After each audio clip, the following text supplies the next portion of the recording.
Residents of Burutu local government area of Delta State are in for a better deal in health and education, and that's going by the words of the chairman CEO of Britannia U, Mrs. Uju Ifejika.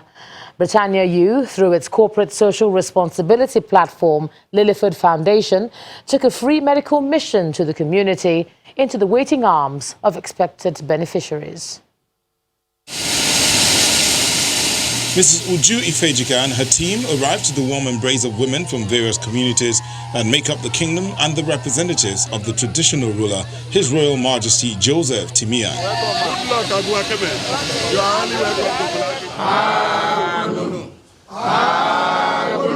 The traditional ruler and his subjects are happy that Britannia U is in their domain, but they need something specific, a befitting health facility.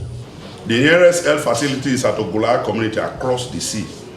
We have lost quite a lot of lives trying to ferry sick people to the cottage hospital at Ogula community for treatment. Mrs. Ifejika wastes no time in her response. One thing I can guarantee you today is that we're going to build a health center.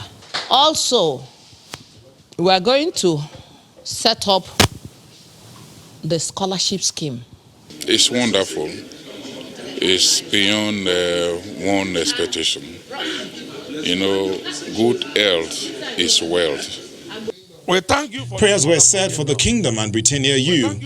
All roads now lead to the flag off of the medical mission.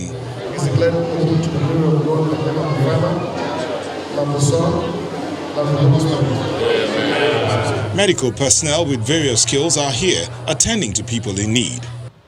Sight issues, joint and body pains, diabetes and blood pressure matters. I have to thank the madam for giving us this privilege. The government wants other companies in the state to follow the example of Britannia U. Delta State government, we partner with everybody and anybody who wants to give support to our people. We want to encourage them.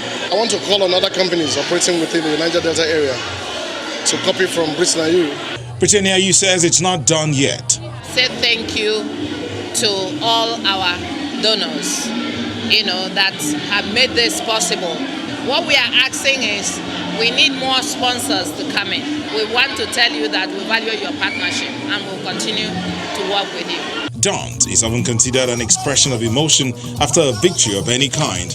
The company Britannia U says the next few days will see them in Onitsha, Anambra State for another mission, and in January 2020, the IDP camps in northern Nigeria. The UK Conservative Party leader Boris Johnson today secured a 5 fresh-year term. Now, for more on this, here's Juliana Olayenka with Around the World in 5. Good evening from the Channel's newsroom in London. The Conservative Party leader Boris Johnson has secured a 5-year term as Prime Minister with a comfortable parliamentary majority. His victory has paved the way for Britain to leave the European Union by the end of next month.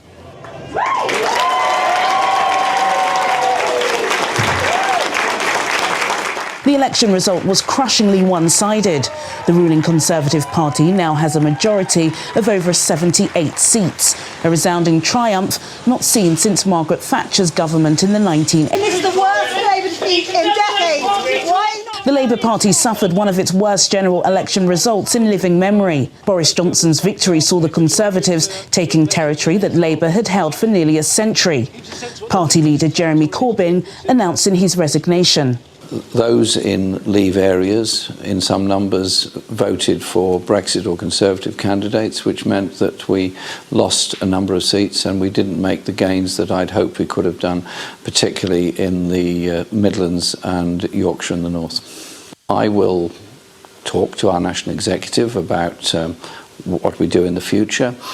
I called for last night a period of reflection in the party, and obviously the ruling body of the party, our National Executive, will decide what process we follow then for the election of a successor to me. But I am quite prepared, and I was elected to do so, to lead the party until that takes place. Good morning, everyone. One of the biggest shocks of the evening came from the border region of England and Scotland.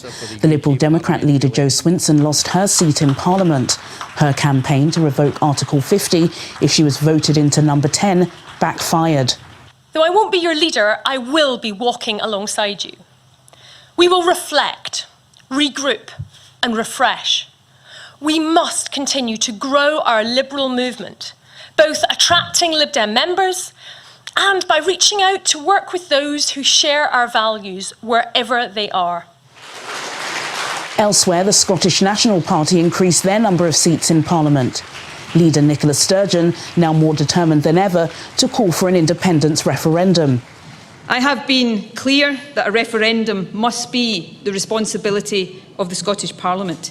This is not about asking Boris Johnson or any other Westminster politician for permission. It is instead an assertion of the democratic right of the people of Scotland to determine our own future. Britain's political landscape has changed, completing the country's divorce from the European Union, now top of the agenda for Boris Johnson's historic majority government. Demonstrators have taken to the streets of Algeria's capital in protest against the election result. Former Prime Minister Abdelmadjid Tebboune was elected the country's new president after a vote the authorities hope will end months of turmoil. Authorities said 40% of voters had taken part in Thursday's election, which state media cast as a high enough vote to vindicate the decision. At least one person has died and several others have been left injured following an explosion at an apartment building in eastern Germany. German police suspect that gas canisters, possibly used for heating, were to blame for the blast. Violent clashes have erupted in Delhi between police and hundreds of demonstrators as anger continues over the enactment of a new citizenship law that critics say undermine India's secular foundations. The new law could give Indian citizenship to immigrants from 3 neighbouring countries, but not if they are Muslim. Opposition parties say the bill is unconstitutional as it bases citizenship on a person's religion and would further marginalise India's 200 million strong Muslim community. And finally, an early Christmas present has been unveiled for gamers. Head of Xbox Phil Spencer has revealed the name for its new games console, Xbox Series X. The machine, previously known by the codename Project Scarlet, will launch in holiday 2020. The new console was launched at the Game Awards in Los Angeles. According to Microsoft, the Xbox Series X will support both vertical and horizontal orientation and set a new bar for performance, speed and compatibility. And that's your international news around the world in 5.